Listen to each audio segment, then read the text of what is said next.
Okay, so today we're diving into this incredible story about survival. Mm-hmm. Conrad Mendez, Yes. um, he survived a plane crash. Can you imagine? Wow. 10 days Oh my God. lost in the Bolivian rainforest. Yeah. So we're gonna figure out how he did it Incredible. using excerpts from this interview Okay. he did on a news program. Right. So get ready. It's a wild ride. I am ready for a wild ride. So one of the things that I think is so interesting about this is that, you know, he didn't just get lucky. Yeah. Like, obviously, there's luck involved. Right. But he actually had some knowledge of the rainforest. Well, that's the thing. I mean, his dad was a zoologist. Right. So you know that's going to come in handy, knowing what plants you can eat. Right. What to stay away from. It's just that's a huge advantage. Exactly. And his dad was actually the reason he was flying to Peru in the first place. Oh, wow. So it's like this ironic twist of fate, right? You grow up learning about the dangers of the jungle. You'd think he'd be like, I'm staying away. But then you face them head on after a plane crash. Yeah. It's just, I mean, that's something else. talk about a bad day. It is?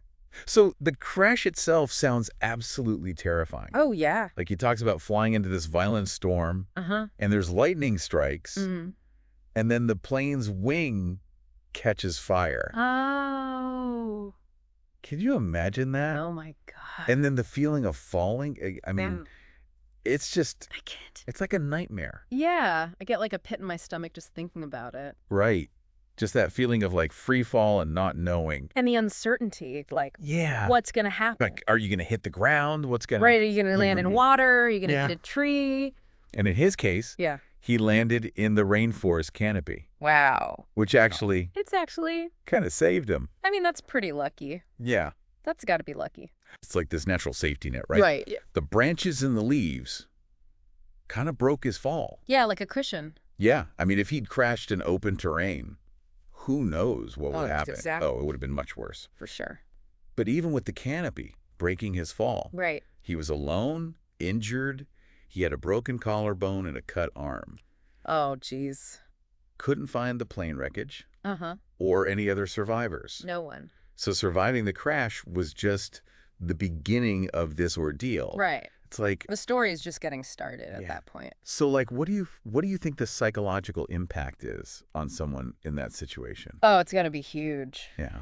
I mean, you've got the physical challenges. Right. Like, how are you going to find food? Right. How are you going to find water, Yeah. shelter, all of that? Yeah. But then you've got the isolation, Right. the uncertainty, You're completely alone completely alone. in this vast jungle. I mean, it's like the weight of everything. It's just pressing down on you. Yeah. Yeah. It's enough to break anyone, I think. I think so too. But somehow Conrad, he didn't break. Yeah. He was resourceful. Yeah. He was able to find a river for water. Okay. And his knowledge of edible plants, thank goodness for his dad, right? Right. Like that's the thing that's probably keeping him alive at this point. But days were passing, Yeah. and he could hear helicopters overhead, but they couldn't see him through the canopy. So close. It's like being so close to rescue, but Yeah. just completely cut off. Oh, that's got to be so frustrating. I know, like imagine Yeah. that feeling of like hope, Yeah. but also despair. Right, right. So he makes a decision. He decides to follow the river. Okay. That seems like something that you see a lot in survival guides. Right. Like, why is finding a water source so important?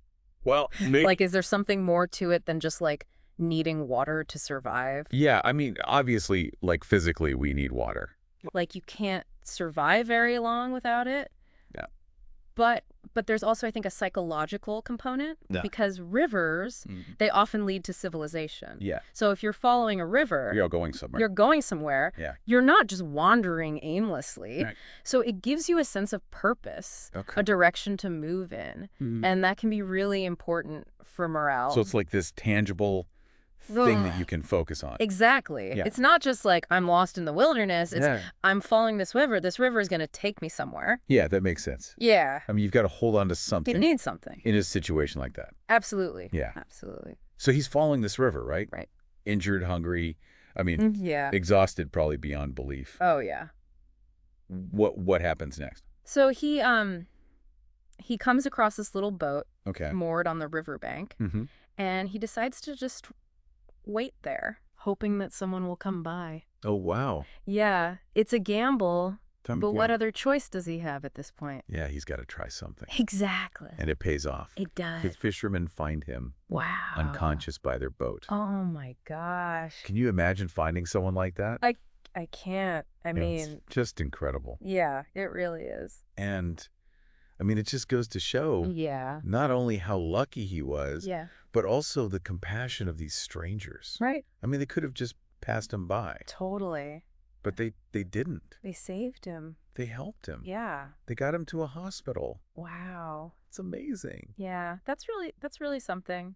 It is. It's like even in these really remote places, Yeah. Unforgiving environments, Yeah. human kindness can still shine through. Yeah, prevail. It's a beautiful thing. So I understand he wasn't the only one who survived the initial crash, though. Right.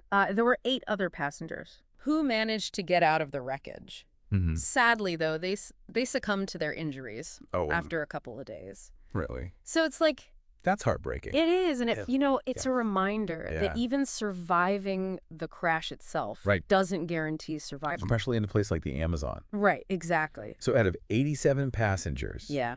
Conrad was the sole survivor. That's incredible. I mean, what do you think were the factors I mean, that allowed him to pull through this? well, luck definitely played a role, Sure. right? You can't discount that. Of course, yeah. But I think we also have to acknowledge Yeah. his resourcefulness, Right. his ability to adapt. To the environment, yeah. Yeah, and his mental fortitude. Right, he did not give up. No, he didn't. And remember, he wasn't just dealing with, the physical challenges, Yeah. but the psychological strain. Right, just the terror of it all. Yeah, of being completely alone. In this vast, Yeah. hostile environment. So he must have had to dig deep, Oh, absolutely. find some inner strength. Some deep reserves. Yeah, to endure all that. Yeah, incredible. And what's even crazier to me Yeah. is that he's planning to return to the jungle I know. after all that. It seems counterintuitive, right? It does. But revisiting the scene of a trauma Yeah. can actually be a way for survivors to process their experience, Okay. to regain a sense of control. Interesting. It's a way of facing your fears Okay. and kind of reclaiming the narrative of their survival. So it's not about reliving the trauma. Well, It's about reframing it. right. It's about understanding it, Yeah. maybe finding some closure. That makes sense. Yeah. And for someone like Conrad, Yeah. whose life has been so intertwined with the rainforest, Mm-hmm. His dad being a zoologist. yeah, and then this near-death experience, It's all connected. it is so returning to the jungle Yeah. could be seen as a way of honoring that connection. Confronting his past in order to move forward. So it sounds like he's really trying to Yeah. turn this traumatic experience into something positive, Right. find meaning in it. Yeah. I mean, that takes a lot of courage. It does. It speaks to the resilience of the human spirit, Hmm. Even when we're faced with these unimaginable hardships, Yeah, we have this incredible capacity to adapt, right. to overcome, and Wow. to find ways to not only survive, Yeah. but to grow from these experiences. This whole story makes me think if I was in his shoes, Yeah. lost and alone in the jungle, Right. could I have done what he did? I know it makes you question your own limits. It does. Yeah. What are we really capable of? Right. What resources do we have, Hmm. both internal and external, that Yeah. we could draw on in a crisis? And how do we even cultivate those resources? Right. How do you prepare for something like that? Yeah. How do we become more resilient? I think that's a good takeaway from this story. Absolutely. Conrad's story Yeah. is that we're often stronger than we think. I think so. We are. Yeah. But it also shows how important preparation is. Knowing about your environment, Mm. having some basic survival skills. Yeah, it can make all the difference Yeah. in a life or death situation. So there you have it. Yeah. The incredible story of Conrad Mendez, Incredible. a man who stared death in the face And came out stronger. and emerged stronger on the other side. Yeah. It really is a testament to the Yeah. power of the human spirit. The human spirit to endure, to adapt, Yeah. and ultimately to triumph over adversity. And on that note, we want to leave you with this thought. Okay. What lessons do you take away from Conrad's story? Mm-hmm. And how can those lessons empower you Right. to face your own challenges? Big or small. Big or small, exactly. Yeah. Until next time, keep exploring Keep questioning. and keep diving deep.